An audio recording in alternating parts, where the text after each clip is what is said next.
की आपल्याकडे 100 मिलीमीटरच्याही खाली पाऊस झाल्यामुळे दुष्काळी तालुका जाहीर करावा अशा प्रकारची शासनाला त्या ठिकाणी मागणी केली होती आणि त्याप्रमाणे राज्यामधले जे पहिले 40 तालुके त्या ठिकाणी दुष्काळी म्हणून जाहीर केले, त्या 40 तालुक्यांमध्ये पुरंदर तालुक्याचाही समावेश त्या ठिकाणी करण्यात आलाय आणि त्याच्या दृष्टिकोनातून आता नव्याने जो GR त्या ठिकाणी महाराष्ट्र शासनाने काढलाय त्याप्रमाणे करावयाच्या उपाययोजना आणि त्या सगळ्या सर्वसामान्य नागरिक शेतकरी सगळ्यांच्यापर्यंत पोहोचवण्यासाठी आजची ही प्रशासकीय मीटिंग होती. त्यासाठी आपण सर्व आलेला आहात. तर आपल्या सगळ्यांच्या समोरच मीटिंगचे सगळे विषय मला वाटते झालेले पत्रकारांच्या समोर. तर आपले काही प्रश्न असतील तर आपण विचारले तर जास्त संयुक्तिक होईल. दुष्काळ जाहीर झाला म्हणजे नेमकं आता पुरंदरला काय पेरलं? दुष्काळ जाहीर झाल्यामुळे सगळ्यात महत्वाचं म्हणजे जमीन महसूल जो आहे, जमिनीचा महसूल, याच्यामध्ये 31 ऑक्टोबर 2023च्या GR प्रमाणे महाराष्ट्र शासनाच्या दुष्काळ सदृश्य परिस्थितीमध्ये जमीन महसुलीमध्ये काही प्रमाणामध्ये सूट ही सर्वसामान्य शेतकऱ्याला त्या ठिकाणी मिळणार आहे. त्याचबरोबर आजच AR ऑफिसमध्ये आम्ही त्या ठिकाणी सूचना केलेल्या आहेत. पुढच्या आठवड्यामध्ये त्याची मीटिंग लावतोय.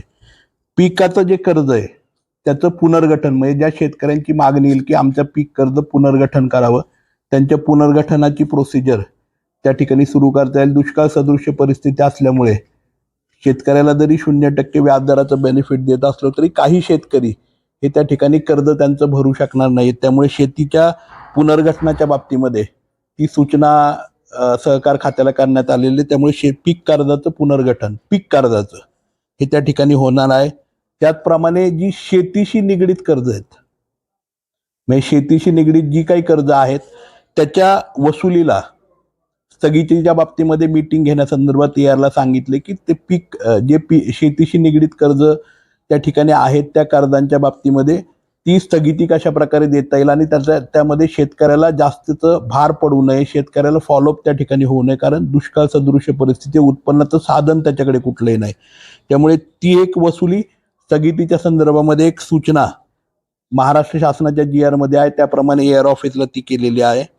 तिसरी म्हणजे MSEBच्या माध्यमातून जे कृषी पंप आहेत, कृषी पंपांच्या लाईट बिलामध्ये 33.5% सूट ही सुद्धा त्या ठिकाणी मिळणार आहे. ती सूचना MSEBला केलंय की ते लगेचच्या लगेच म्हणजे 31 ऑक्टोबर पासून ते त्वरेने शेतकऱ्यांना लागू करावं. अशा प्रकारची बेनिफिट हे शेतकऱ्यांना मिळणार आहेत. त्याचबरोबर शालेय आणि महाविद्यालयीन जे शिक्षक विद्यार्थी आहेत त्या विद्यार्थ्यांना शालेय परीक्षा जे शुल्क आहे, एक्झाम फी मध्ये त्या ठिकाणी माफी मिळणार आहे. तर ते इम्प्लिमेंट करण्यासंदर्भामध्ये जे शिक्षण अधिकारी आहेत त्यांना सूचना केली आहेत की सगळ्या महाविद्यालय आणि शाळांना परीक्षा शुल्काच्या बाबतीमध्ये सूचना आपण त्या ठिकाणी कराव्यात. त्याचप्रमाणे तहसीलदार महोदय आणि प्रांत मॅडमनी त्या ठिकाणी सूचना केल्या आहेत. रोह्याच्या अंतर्गत आता कामांचा निष्कर्ष करून अधिकची कामं दुष्काळ सदृश्य परिस्थितीमध्ये रोह्याची कशी घेता येईल त्याच्या संदर्भात पुढच्या आठवड्यामध्ये आम्ही विभागनिहाय मीटिंग लावून रोह्याची कामं त्या ठिकाणी सुरू करण्याच्या संदर्भामध्ये करतो, जेणेकरून शेतकऱ्यांना काही प्रमाणामध्ये रोजगार त्या ठिकाणी उपलब्ध होईल. त्याचप्रमाणे आवश्यक तिथे पाणी पुरवठा करण्यासाठी टँकर्सची उपलब्धता आज जवळपास आपल्या 15 गावांमध्ये त्या ठिकाणी टँकर चालू आहे. काही गावांमध्ये त्या ठिकाणी टँकर कमी होण्याचे प्रयत्न आम्ही करतोय. जलजीवन मिशन आणि आपलं जे MGPच्या माध्यमातून होणारे जे आता जलजीवन मिशनच्या योजना आणि जिल्हा परिषदेच्या माध्यमातून त्याचाही रिव्ह्यू आज आम्ही घेतलाय. काही योजना ह्या अपूर्ण अवस्थेत आहेत, त्या जर पूर्ण झाल्या, जसं गाराडे धरणावर असणाऱ्या योजना, त्यानंतर पिलनवाडी धरणावर असणाऱ्या योजना, ह्या जर परिपूर्ण झाल्या तर निश्चितपणे त्याचा फायदा होईल की त्या गावांमध्ये प्यायचं आणि वापरायचं पाणी हे त्या योजनांच्या माध्यमातून आम्हाला पुरवता येईल आणि तिथे टँकर लावायची आवश्यकता पडणार नाही. तर त्याचाही रिव्ह्यू त्या ठिकाणी आम्ही घेतलाय. जलजीवनचा रिव्ह्यू घेत असताना मोठ्या प्रमाणावरती काही ठिकाणी डिले काम चालू आहे, तर त्या ठिकाणी सुद्धा MGPच्या अधिकाऱ्यांना, जिल्हा परिषदच्या पाणी पुरवठ्याच्या अधिकाऱ्यांना, पंचायत समितीच्या, त्यांना मीटिंग घेऊन सदर कॉन्ट्रॅक्टर तिथल्या ग्रामस्थांच्यावर मीटिंग घेऊन थोडंसं राजकारण, काही गावांमध्ये आज मला मुद्दामून आपल्या चॅनलच्या, आपल्या पत्रकारितेच्या माध्यमातून सांगितलं, काही ठिकाणी केवळ राजकारणामुळे पाणी ही क्रिएट केलं जाते, पाणी टंचाई, पाण्याचा सोर्स आहे जिथून पाणी पुरवठा त्या ठिकाणी प्यायचं पाणी येऊ शकतंय, परंतु केवळ क्रिएट केलं जातं. तर तिथल्याही ग्रामस्थांना मला विनंती करायची की उद्या असं व्हायला नको की अधिकाऱ्यांनी ताब्यात घेऊन ती स्कीम पूर्ण करावी.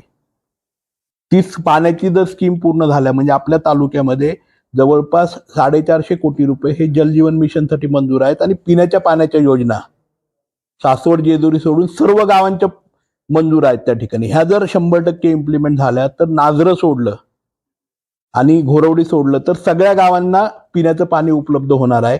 नाझऱ्यामध्ये सुद्धा आम्ही MIDCची आज मीटिंग घेतलेली आहे. MIDCच्या माध्यमातून जसं 2019ला आपण केलं होतं त्याप्रमाणे बॅक पाईपलाईन करून त्या ठिकाणी त्या तिन्ही स्कीम आहेत. म्हणजे पारगाव माळशिरस जी योजना आहे, त्यानंतर आपल्याकडची मला वाटतं कोळविऱ्याची योजना आहे आणि मोरगाव एक योजना आहे. या तिन्ही स्कीमला आपल्याला MIDCच्या माध्यमातून पाणी देता येईल, जसं जेजुरी नगरपालिकेला आपण देतोय.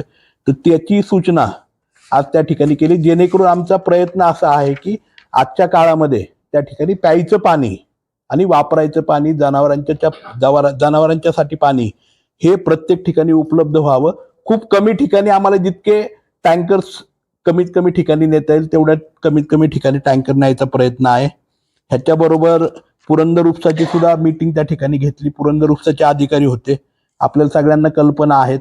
मला वाटतं आपल्या सगळ्यांच्या बरोबरच प्रेस कॉन्फरन्स माझी घेतली होती आणि त्यांनी असा आरोप केला की मी म्हणजे असं म्हणतो की पक्षामध्ये या आणि तर पाणी देऊ.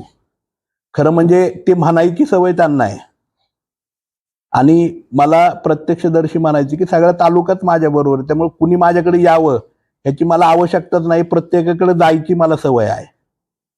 आणि सगळ्यात महत्वाचं म्हणजे पुरंदर उपसाच्या बाबतीमध्ये स्पष्टपणे मी पुरंदर उपसाच्या सर्व अधिकाऱ्यांना सूचना केल्यात. 15 दिवसाचं शेड्यूल प्रत्येक गावाचं, कुठल्या गावाला कधी पाणी सोडणार आहे, किती पाणी सोडणार आहे, त्याचं शेड्यूल त्यांनी पुरंदर उपसाच्या अधिकाऱ्यांनी द्यायचे. त्या शेड्यूलची कॉपी त्यांनी तहसीलदार महोदयांना आणि प्रांत मॅडमला त्या ठिकाणी द्यायची. ती आपल्याकडे पब्लिक करायची प्रेस नोटच्या माध्यमातून.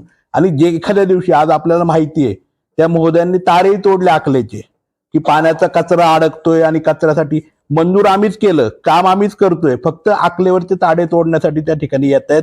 आज अजितदादा पवारसाहेब पालकमंत्री झाल्यानंतर त्यांनी पुढाकार घेतला, आम्ही त्याच्याबाबत मागणी केली, दादांनी त्वरित केलं, त्याचं कामही अर्धवट चालू आहे. परंतु काल परवाही आपल्याला माहिती आहे मागच्या आठवड्यामध्ये पुण्यामध्ये 1.5 तास पाऊस झाला, जवळपास अर्धा कचरा परत अडकला, परत 10 तास त्या ठिकाणी मोटर बंद होती.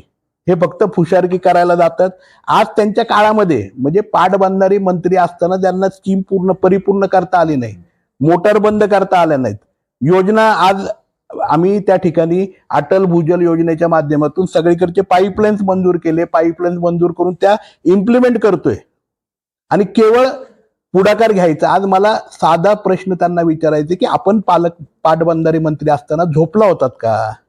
त्यावेळेस स्कीमला 15 वर्ष झाली होती, 18 वर्ष झाली होती. 18 वर्ष झाले असताना का नाही पंप बदलले, का नाही एक्सटेंडेड लाईन जिथे आपल्याला कार्यक्षेत्रामध्ये नेता येत होतं त्या केल्या? केवळ गुंजवणी ओढत राहिला, ना गुंजवणीचं पाणी आणता आलं आपल्याला, ना पुरंदर उपसा प्रॉपरली मॅनेज करता आलं. आणि हे खरोखर तालुक्याचं दुर्दैव आहे.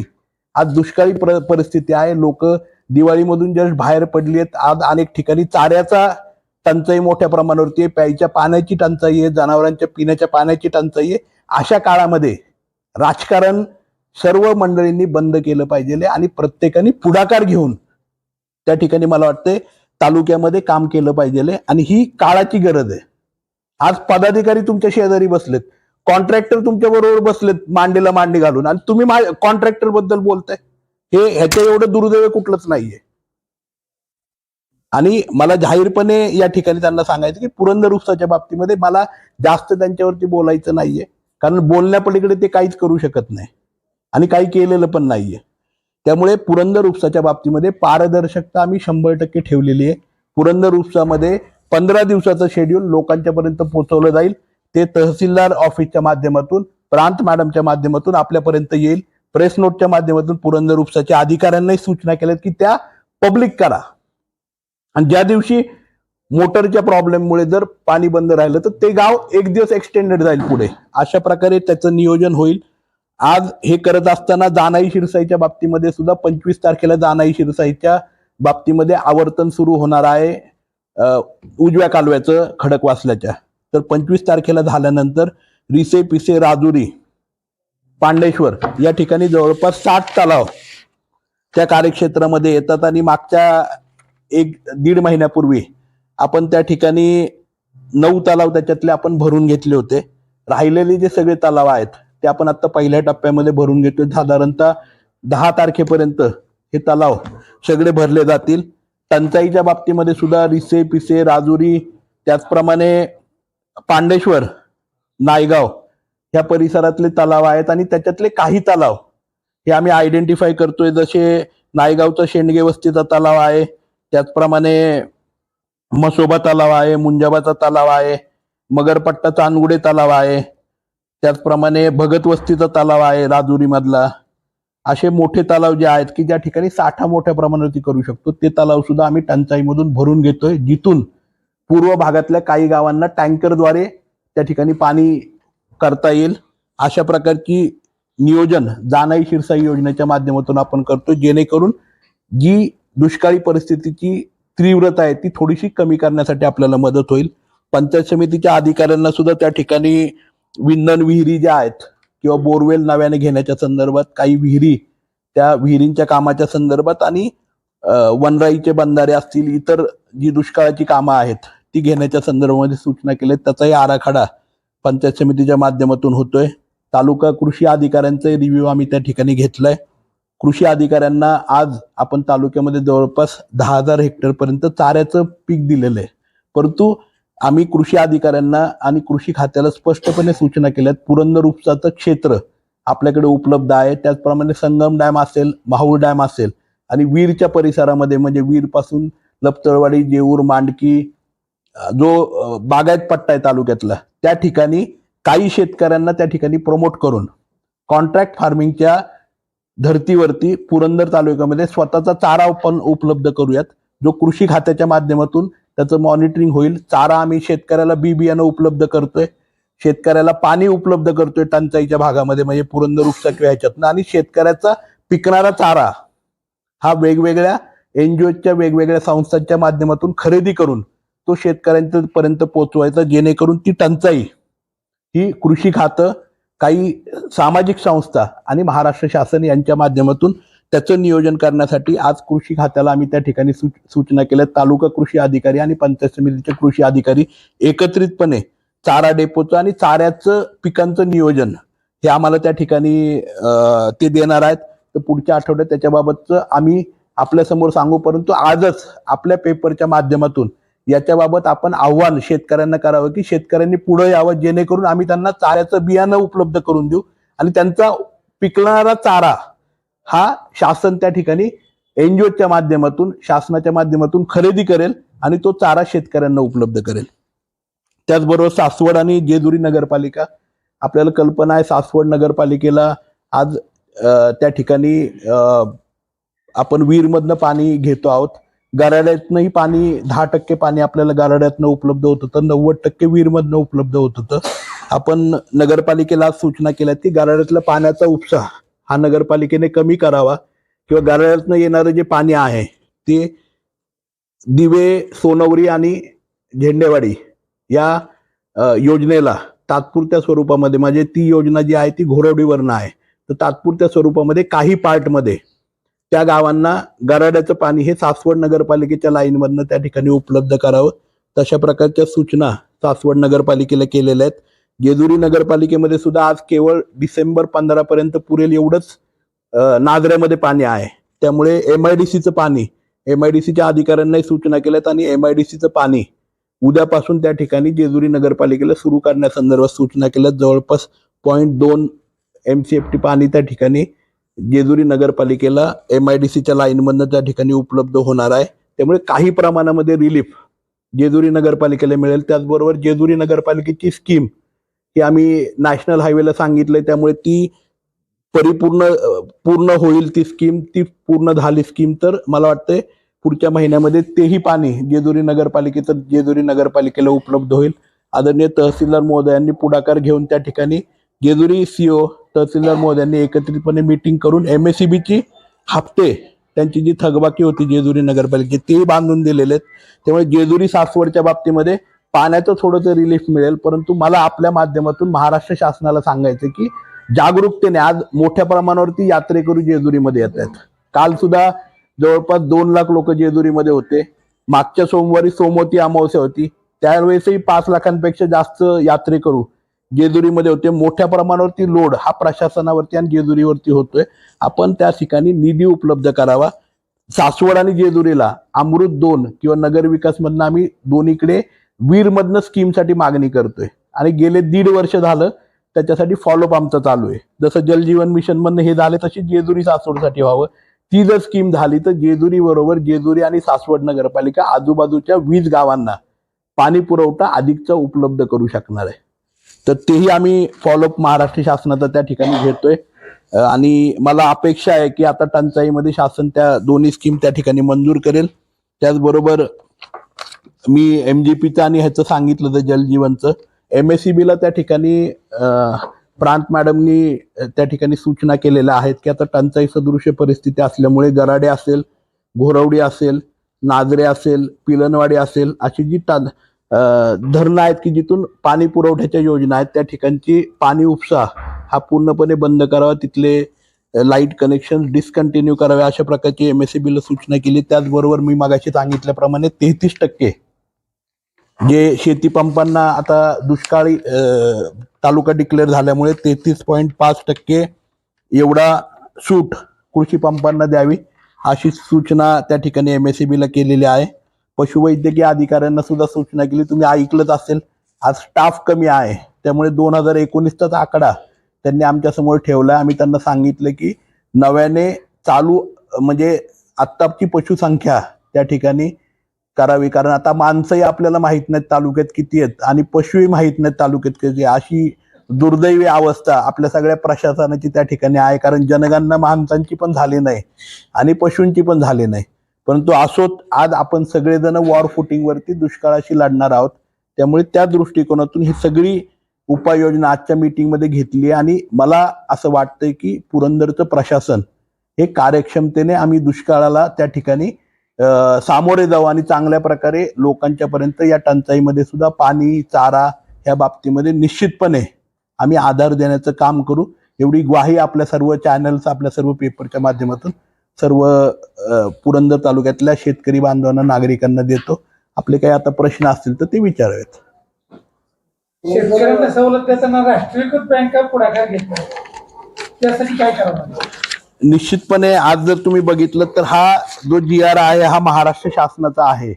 त्यामुळे राष्ट्रीयकृत बँकांना सुद्धा आम्ही स्पष्टपणे त्याबाबतच्या सूचना देणार आहोत. प्रायव्हेट बँका, कॉपरेटिव्ह बँका, राष्ट्रीयकृत बँका, पतसंस्था, फायनान्स कंपन्या ह्या सगळ्यांनाच ह्या सूचना त्या ठिकाणी पीक कर्ज पुनर्गठनाच्या बाबतीमध्ये किंवा वसुलीच्या बाबतीमध्ये त्या ठिकाणी शेतीशी निगडीत कर्जांच्या वसुलीच्या बाबतीमध्ये राहणार आहेत. दुष्काळी परिस्थिती आहे, परंतु पाणी जे आहे म्हणजे वापरण्याचं पाणी आणि शेतीचं पाणी आणि पिण्याचं पाणी याचा मोठ्या प्रमाणावरती शहर भाग आणि ग्रामीण भागामध्ये अपव्यय होतोय. तर नागरिकांमध्ये जनजागृती व्हावी या संदर्भात काही केलं जाणार आहे प्रशासन? याच्यासाठी सासवड आणि जेजुरीमध्ये त्या ठिकाणी बांधकामावरती रिस्ट्रिक्शन आणण्याच्या सूचना त्यांना केलेल्या आहेत. त्वरेने बांधकामासाठी कुठल्याही प्रकारचे नव्याने कनेक्शन देऊ नयेत, बांधकामासाठी कुठलेही कमर्शियल कनेक्शन देऊ नयेत आणि त्यामध्ये पाण्याचा अपव्यय होणार नाही अशा प्रकारची कारवाई त्वरेने करावी अशा प्रकारच्या सूचना त्या ठिकाणी केलेल्या आहेत. आणि मलाही आपल्या माध्यमातून सर्व नागरिकांना सूचना करायची, ज्या भागामध्ये पाण्याची टंचाई त्या भागामध्ये कृपया आपण कुठल्याही प्रकारचे बांधकामं काढू नये, कारण पुढचं भविष्य हे खूप अंधकारमय आहे. आत्ताही अल नॅनोचं जे पुढचं 2024चं प्रश्न असा गंभीर झालाय की आज कृषी खातं सुद्धा प्रेडिक्ट करताना असं करतंय किंवा हवामान खातं प्रेडिक्ट करताना असं करतंय की पुढच्या वर्षीचा पाऊस सुद्धा जुलै-ऑगस्ट पर्यंत लांबणीवर पडण्याची शक्यता आहे. अजून काय विचारायचंय भाऊ? ते पुरंदर उपसाच्या बाबतीमध्ये शेतकऱ्यांना पाणी पट्टी भरण्यासाठी, पैसे भरण्यासाठी ऑनलाईन काय प्रणाली सुरू केली आहे. होय, काल असा आपला आरोप झाला की आपण ऑनलाईन प्रणाली असताना तुम्ही घेत नाही, जे काय ठेकेदार आहेत ते फक्त कॅश भरायची सक्ती केली जाते. ऑनलाईन सगळे पैसे भरले जातात. आता कॅश कुठल्याही प्रकारे घेतली जात नाही आणि स्वीकारली जात नाही. त्या ठिकाणी कंपल्सरी ऑनलाईन घ्यावं, हे कंपल्सरी मी त्या ठिकाणी गेले 6 महिने सांगतोय आणि 1 वर्षापासून ऑनलाईन पेमेंट केलेलं आहे. आज आपल्या देशाचे पंतप्रधान सुद्धा म्हणतात की कॅश भरून. आता काही व्यक्तींना कॅश भरायची सवय येते. आता तुम्हाला सगळ्यांना माहितीच आहे, कुठे एसटीचे पैसे भरले जातात, बरोबर का नाही, रोख स्वरूपामध्ये. त्यांना विचारणारं कोण नाही आणि आरोप करणारेही तेच आहेत. त्यामुळे त्यांनाच हा प्रश्न विचारावा की रोख का भरता ना, ज्यावेळेस ऑनलाईनची सुविधा आहे. आज प्रत्येक ठिकाणी ऑनलाईनची सुविधा आहे, तुम्ही ऑनलाईन पद्धतीने पैसे भरावेत, कारण ऑनलाईनचीच सुविधा आहे. आणि आरोप करणारे जे आहेत ना, त्यांना मला विनंती करायची की पहिलं राजकारण आपण सोडा आणि सगळ्यात महत्वाचं, आज भोसलेंचा इतिहास तुमच्या काळातले पाणी पुरंदर उपसाच्या कोणी विसरलेलं नाहीये. आपण ज्यांच्यावरती आरोप करता, तुमच्या मांडीला मांडी घालून कॉन्ट्रॅक्टर बसलेत आणि तुम्ही आमच्यावरती कॉन्ट्रॅक्टरचा आरोप करताय.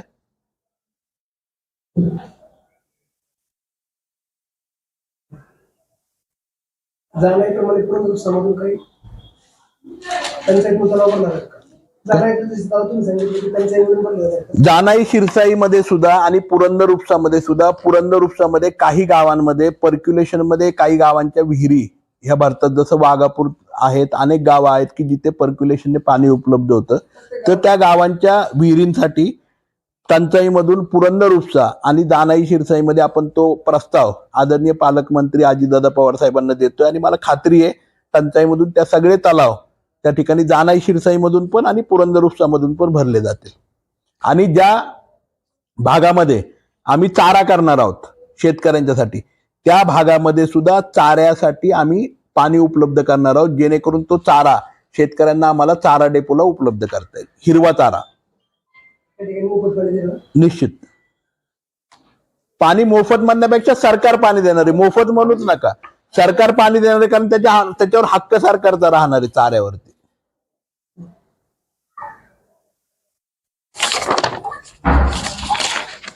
अजून काय आहेत का प्रश्न? टंचाई आढळते आतापर्यंत 4 बैठक झाले. म्हणजे टंचाईबाबत कसं असं म्हणजे आपण सुरुवातीच्या काळामध्ये जूनमध्ये ज्यावेळेस आपल्याकडे टंचाईची पहिली मीटिंग झाली होती, त्यावेळेस आम्ही तालुक्यामध्ये 12 गावं रेड झोन मध्ये होती. जूनमध्ये 48 गावं ही येल्लो झोन मध्ये होती आणि 33 गावं ही ग्रीन झोन मध्ये होती. आज जवळपास सगळीच गावं म्हणजे 60 गावं ही रेड झोन मध्ये आलेली आहेत, कारण पाण्याची क्युरिओसिटी पुढच्या 1 महिन्यामध्ये 60 गावांमध्ये येते. आणि फक्त 33 गावं जी आहेत ती फक्त ग्रीन झोन मध्ये असणार आहेत की जिथे पाणी हे उपलब्ध आहे किंवा ती पूरक आहेत. तर त्याचा परत एकदा रिव्ह्यू आजच्या मीटिंग मध्ये आदरणीय तहसीलदार महोदयांनी सांगितलेली की त्याची सूचना करावी आणि डीपली आम्ही त्याच्यावरती मॉनिटर करतोय.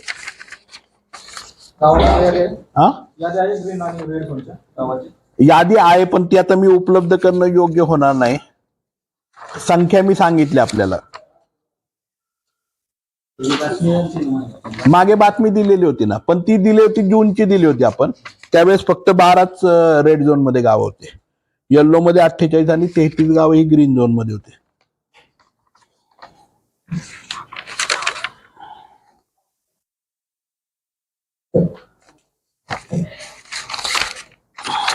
आणि आपल्या माध्यमातून मला आणखी एक विनंती सर्व शेतकरी बांधवांना करायची आहे की आता ऊस लागवड ही आपण सगळ्यांनीच म्हणजे पुरंदर उपसाच्या कार्यक्षेत्रामध्ये सुद्धा आणि इतर ठिकाणी सुद्धा ऊस लागवड थोडीशी थांबवावी. चाऱ्याची लागवड आपण त्या ठिकाणी करावी. चाऱ्यासाठी वेगवेगळ्या संस्थांच्या माध्यमातून, शासनाच्या माध्यमातून आम्ही तो चारा खरेदी करण्यासाठी आपल्याबरोबर शाश्वत ॲग्रीमेंट करूत. आणि इतर पिकं जी आहेत त्याच्याकडे म्हणजे कमी पाण्याची पिकांच्याकडे शेतकऱ्यांचा ओढा थोडासा जास्त राहायला पाहिजे. ह्याच्या बाबतची सूचना आम्ही जुलैमध्ये सुद्धा, आपल्याला आठवत असेल, जुलैमध्ये सुद्धा त्या ठिकाणी कृषी खात्याने एक मीटिंग घेऊन त्या ठिकाणी तशा सूचना केल्या होत्या. तर ती पुन्हा एकदा विनंती मला त्या ठिकाणी करायची आहे, कारण पुरंदर उपसाचं पाणी आज आपल्याला पुण्याचं सांडपाणी त्या ठिकाणी पुरंदर उपसाचं मिळतंय, परंतु आज परिस्थिती अशी आहे की पुण्यामध्ये सुद्धा पाणी कपात सुरू झालेली आहे. आणि पुण्यामध्ये आज दर गुरुवारी आता पाणी बंद व्हायला लागलंय. पुण्यामध्ये फेब्रुवारी महिन्यापासून साधारणतः मला वाटते की दिवसाआड पाणी द्यायला सुरुवात करतील. त्यामुळे वापरच पाण्याचा कमी होणार आहे, त्यामुळे आपल्याकडे पाणी कमी येणार आहे. त्यामुळे आजच शेतकऱ्यांनी त्या बाबतीमध्ये सुद्धा सावध होणं गरजेचं आहे. त्या प्रमाणामध्ये आपल्या पिकांचं नियोजन करणं आवश्यक आहे. एवढी विनंती मला सर्वच पुरंदर उपसा किंवा बागायत क्षेत्रातल्याही शेतकऱ्यांना त्या ठिकाणी करायची आहे. कारण पुढच्या वर्षी 2024चा दुष्काळ हा आणखी भयंकर स्वरूप त्या ठिकाणी येण्याची परिस्थिती किंवा त्याचा उहापोह हा हवामान खात्याने आणि कृषी खात्याने केलेला आहे. पुरंदर उपसाच्या अधिकाऱ्यांनी तुम्ही सूचना केली की चोरी थांबवण्यासंदर्भात अधिकृत कनेक्शन करायचे जे अनधिकृत आहे बरोबर. त्याबाबत का दुर्लक्ष करतात. आज 6 म्हणजे 4 महिन्यापूर्वी आपण सूचना केली. आम्ही त्या सूचना केल्यात, परंतु आपण बघत असाल की जून पासून आहे ना, म्हणजे पाऊस आपल्याकडे न झाल्यामुळे सातत्याने पुरंदर उपसामध्ये एकतर अधिकारी कमी आहेत. आजही बघायला गेलं तर पुरंदर उपसा चालवणारे, मॉनिटरिंग करणारे फक्त अधिकारी त्या ठिकाणी आहेत आणि 70% हे कॉन्ट्रॅक्टर त्या ठिकाणी काम करतायत, जे कॉन्ट्रॅक्टवरती काम करतायत. मग सुरक्षा गार्ड असेल, पाणी सोडणारा असेल किंवा तिथे सगळंच कॉन्ट्रॅक्टवरती आहे. आणि त्यामुळे दुर्दैव असं आहे की आज ती पुरंदर उपसा आम्हाला 4 तास पण बंद करू शकत नाही. त्यामुळे त्याच्यासाठी अधिकारी त्या प्रमाणामध्ये उपलब्ध नसल्यामुळे पाण्याचं कनेक्शन, परंतु कारवाईच्या संदर्भामध्ये आम्ही आता सांगितलेलं आहे. अधिकारी नाहीयेत हे कारण आम्हाला सातत्याने दिलं जातंय, परंतु मला असं सांगायचं की पुरंदर उपसाच्या बाबतीमध्ये शेतकऱ्यांनी सुद्धा त्या ठिकाणी आव्हान आहे की जी कनेक्शन असतील ती अधिकृत करून घ्यावीत. उद्या जर एखादं अनधिकृत कनेक्शन सापडलं, त्याच्यावरती MACB सारखी जर कारवाई झाली तर त्याला खरं म्हणजे प्रशासन जबाबदार नसणार आहे, तुम्ही असणार आहे आणि मोठ्या प्रमाणावरती आर्थिक नुकसान त्या शेतकऱ्याचं होऊ शकतं. चला झालं, अजून काय?